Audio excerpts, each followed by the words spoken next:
कैसे हैं आप सब। आप सभी को एक बार और मेरे YouTube चैनल में स्वागत है। आज मैं अपने खेत घूमने आया हूँ, जो कि जंगल से सटा हुआ है, जंगल के पास ही है। वो गन्ने की खेत है। आज मैं आप सभी को दिखाऊंगा कि मेरे यहाँ गन्ने की खेती कैसी है, किस प्रकार से है। यह देखिए, पास में मेरा गन्ने की खेत है। दूर से देखने पर ऐसा लग रहा है कि गन्ना बहुत अच्छा होगा, लेकिन नज़दीक जाने पर पता चलेगा कि गन्ना कैसा होगा। एक बार मैं आप सभी को बता दूं कि हमारे यहाँ जो गन्ने की खेती होता है, बहुत ही यह मेहनत का काम है। बहुत ही मेहनत करने के बाद में यह जो गन्ना की खेती होता है, और इसे लगाने के बाद बहुत ही मेहनत करना पड़ता है।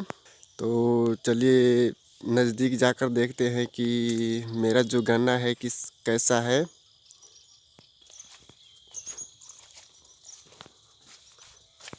यहाँ से आप देख सकते हैं कि जंगल कितना नज़दीक है मेरा जो गन्ना की खेत है वहाँ से। और यह जो जंगल देख रहे हैं, यह जंगल छोटा मोटा नहीं है, जंगल बहुत बड़ा है। इसमें हर तरह के जानवर होते हैं, जैसे कि सूअर, भालू, जो कि गन्ना को खाते हैं। यह बात तो आपको भी पता होगा कि हर कोई खाना खाने के बाद, तीता खाने के बाद मीठा खाना चाहता है। तो उसी प्रकार यहाँ पर हमारे यहाँ जो जानवर होते हैं, सूअर, भालू जो भी है, उन्हें भी कुछ खाने के बाद मीठा भी खाना अच्छा लगता है।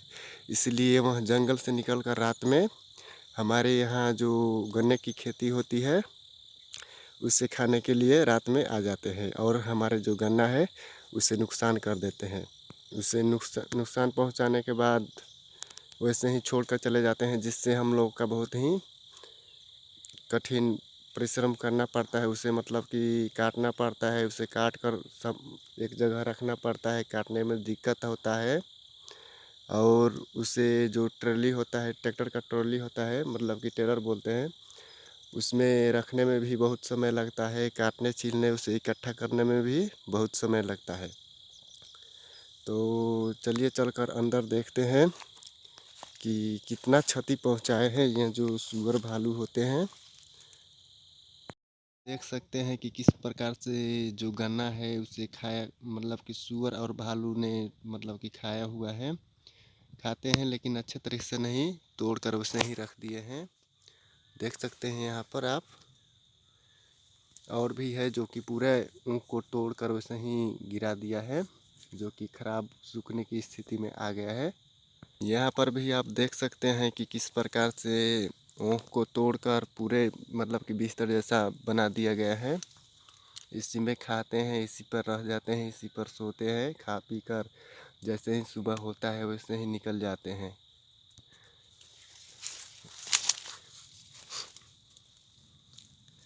मतलब कि पूरे तरह से बर्बाद ही कर कर चले गए हैं।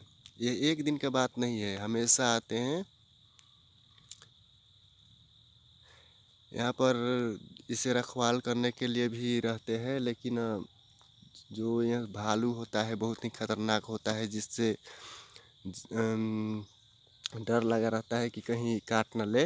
इसलिए ठीक तरीके से रखवाली नहीं कर पाते हैं और रात में खा कर चले जाते हैं ये सब। आप तो देख ही रहे हैं कि किस प्रकार से गन्ने की क्षति हुई है। और इसे गिराने के लिए जो शुगर मिल होता है, उसमें सप्लाई करने के लिए अभी चालान की ज़रूरत है, तो चालान भी नहीं है। इसका मतलब यही है कि यह ऐसे ही सूख जाएगा, खराब हो जाएगा। यह देखिए, मतलब कि आप जहाँ तक देख सकते हैं वहाँ तक पूरे ऊँख बर्बाद हुआ है। मतलब कि हम लोग यहाँ भोजपुरी बोलते हैं, तो ज़्यादातर लोग ऊँख बोलते हैं गन्ने को। बाहर की तरफ चलकर देखते हैं उस तरफ से। यहाँ बाहर की तरफ देख सकते हैं कि गन्ना अच्छा हुआ है, लेकिन अंदर जाने पर पूरे एकदम बर्बाद कर दिया है जानवरों ने। यहाँ बाहर से तो अच्छा है, लेकिन अंदर पूरे बर्बाद हो चुका है, क्योंकि बाहर नहीं अंदर जाकर खाते हैं ये लोग। जो सुअर भालू होते हैं यह बाहर नहीं अंदर जाकर खाते हैं, ताकि कोई देख न ले। उन्हें भी डर लगा रहता है कि कोई देख ले मार न डाले, इसीलिए चुपके से अंदर जाकर खाते हैं।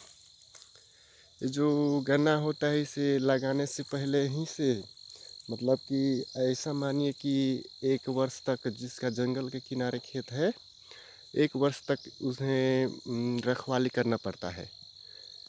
वो इसलिए कि जंगल में हर एक प्रकार की जानवर होते हैं। जैसे कि मान लीजिए बंदर भी हो गया, जो कि जैसे ही आप गन्ने की खेती शुरुआती कीजिएगा, उसे लगाइएगा, तब से ही उसे रखवाल करना पड़ता है, क्योंकि बंदर जो होता है वह ज़मीन से ही निकाल कर खा जाते हैं। इसलिए एकदम शुरू से ही रखवाली करना पड़ता है। यहाँ पर देख सकते हैं कि उतना जहाँ हरा दिख रहा है वहाँ पर भी गन्ना लगा हुआ था, लेकिन बंदरों की वजह से नुकसान हो गया। शुरुआत में ही वहाँ पर देख रहे हैं कि बंदरों के द्वारा ही नष्ट हो गया गन्ना। ऐसा मानिए कि इतना नुकसान हुआ है, 1 टिलर से ऊपर ही होगा। मानिए कि 56-57 क्विंटल इतना बंदरों के द्वारा नष्ट हो गया है। और जो बाकी है वह जो है सूअर हो गया, भालू हो गया, उन्हीं के द्वारा नष्ट किया जा रहा है, चालू है उनका प्रक्रिया। और ना ही चालान आ रहा है जिससे शुगर मिल में सप्लाई कर सके। और मैं बता दूं कि यह जो आप देख रहे हैं कि यही है किसानों की जो रात में रखवाली करते हैं गन्ने की। इसी में रहकर खेत की रखवाली किया जाता है। यह तकरीबन 7 फीट ऊंचा होगा, जिससे जानवरों का भी खतरा होता है। इसीलिए कभी कभी मतलब कि 2-3 आदमी मिलकर एक जगह एक खेत की रखवाली करते हैं। और तो ठंड तो है ही, जैसे कि आपको पता होगा कि इंटर में पढ़े होंगे कि एक कहानी था। उस कहानी का नाम था पूस की रात। उसमें एक किसान की दशा को दर्शाया गया है कि किस प्रकार से एक किसान अपनी खेती की रखवाली करते हैं। तो उसमें बताया गया है कि एक हल्कू नाम का किसान था, वह अपनी खेत की रखवाली करने के लिए जाता है, जिसके पास एक कंबल भी नहीं होता है। और पूस की रात तो आप जानते ही हैं कि कड़कड़ाती ठंड होते हैं, हवा भी तेज़ होती है, ठंडी हवा। तो उस कहानी में दर्शाया गया एक व्यक्ति की जो किसान की हालत है, उससे भी बदतर यहाँ की किसानों की हालत होती है। यहाँ पर जानवरों का भी खतरा होता है और ठंड का भी। आप तो देख ही रहे होंगे कि किस प्रकार से यहाँ पर घना जंगल है, जानवरों की खतरा है, ऊपर से खेतों की रखवाली भी करना होता है।